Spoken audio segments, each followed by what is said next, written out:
This is a guest essay written by Bob Goldberg, who writes the newsletter, The New Zionist Times.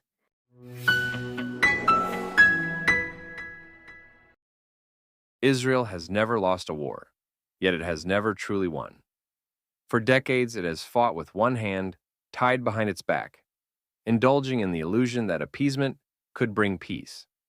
President of the Middle East Forum, Daniel Pipes, in his 2024 book, Israel Victory: How Zionists Win Acceptance and Palestinians Get Liberated, delivers a profound and piercing reality check.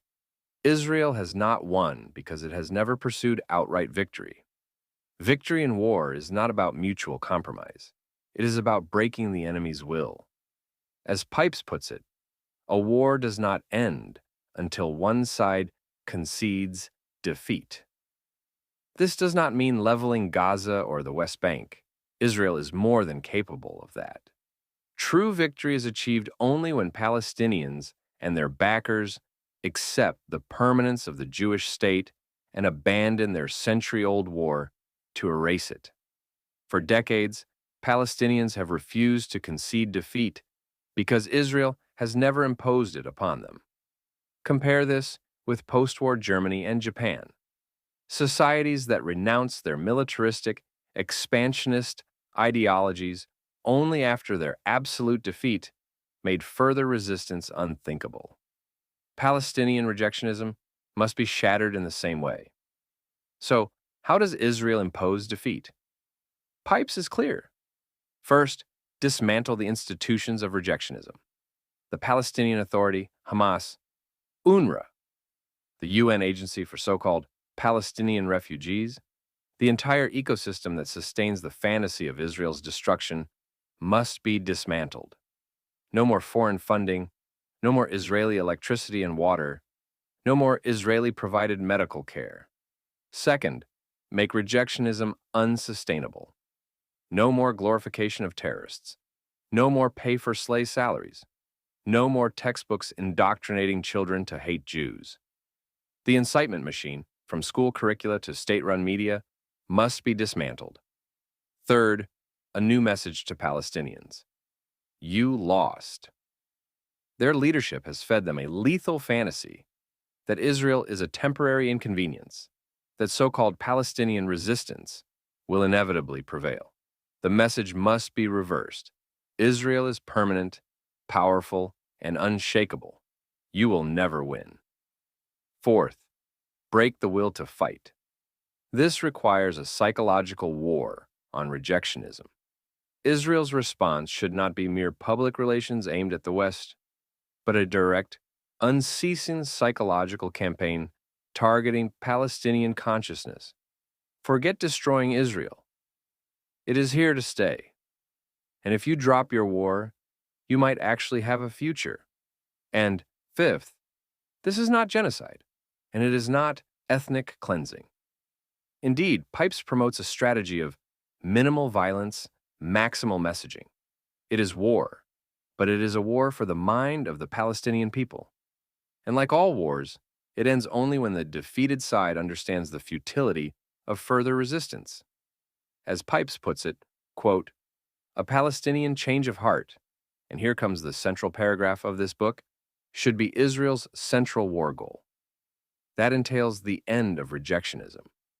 This means not just the absence of violence and the ending of delegitimization, but acknowledging definitively and unequivocally, fully and irrevocably, in deed as well as in word, consistently over a protracted period, Jews' historic ties to Jerusalem and the land of Israel.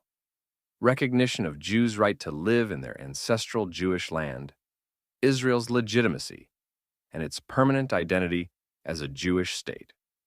That outcome entails Palestinians enduring the bitter crucible of defeat, accepting that further war on Israel is hopeless and inconceivable, and living in harmony with it.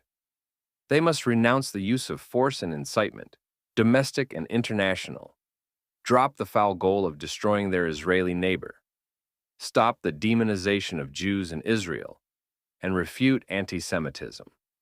It is simple. Until the dream of Israel's destruction dies, the war continues. As Pipes asserts, dismantling Hamas and the Palestinian Authority, rather than propping it up, is a necessary step toward victory. He wrote, quote, "The Palestinian Authority's demise brings many benefits to Israel, an end to its ubiquitous incitement to violence, from school textbooks to wall posters to mosque sermons. No more rewards for murder, officially recognizing attackers of Israelis as soldiers, whose welfare and that of their families are looked after. No more international campaign of delegitimization coming out of Ramallah. The global left is deprived of its mascot. Perhaps most importantly, to quote Israeli journalist Khalid Abu Twameh, the only way to change the hearts and minds of the Palestinians is by ending the anti-Israel rhetoric of Palestinian leaders and media outlets. The Palestinian Authority and Hamas must be eliminated to create the space for new, constructive ideas to replace rejectionism. Their continued existence virtually excludes such a possibility." End quote. To a considerable extent, Palestinian endurance is a direct result of Israeli policies. It has the power to win, but it has often lacked the will. Since its founding, Israel has fought its wars halfway, always stopping short of outright victory, because Western pressure, American aid, and its own sense of self has rendered absolute victory. We saw it play out again after October 7th. For a moment, it seemed as if Israel understood the stakes. The rhetoric was there. No more Hamas, no more terror state in Gaza. But what actually happened? Then U.S. President Joe Biden dictated Israel's war strategy.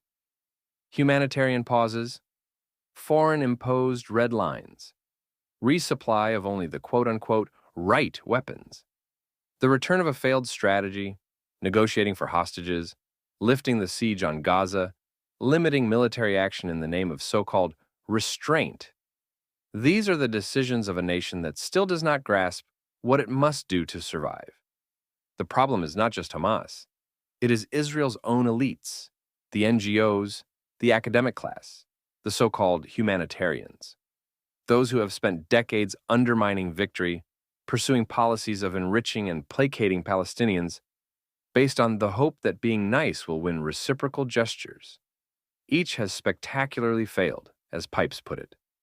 Far too many Jews in Israel and across the West believe the purpose of Israel was to allow Jews to pursue life, liberty, and happiness, to be fully accepted as a member of the multicultural world.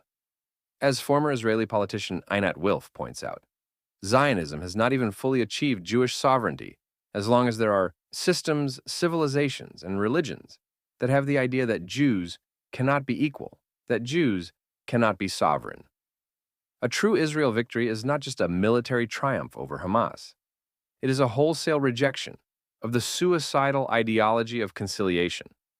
The real threat to Zionism is the embrace of disastrous policies that promote concessions and include funding and arming our enemies to ensure our survival.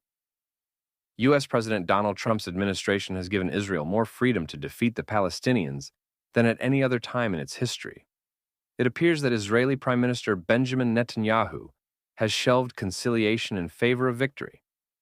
However, Pipes is deeply concerned about Israel's current strategic approach, which prioritizes hostages over decisive action against Hamas. Israeli support, striking a deal to get all the hostages back, because it assumes that the IDF can take military action once they are released. At the same time, conciliation still involves enriching and replenishing the ranks of terrorists. It remains to be seen whether the Israeli public will support pursuing victory, or if they are still driven by, as Pipes put it, a masochistic eagerness to make painful concessions, meaning unilateral surrenders. Peace will not come from diplomacy. It will come when the Palestinian national movement tastes defeat, and not a second before. Israel will have peace only when Palestinians know they cannot win. And as Israel victory shows, Palestinians will not accept defeat until Israel itself believes it must win.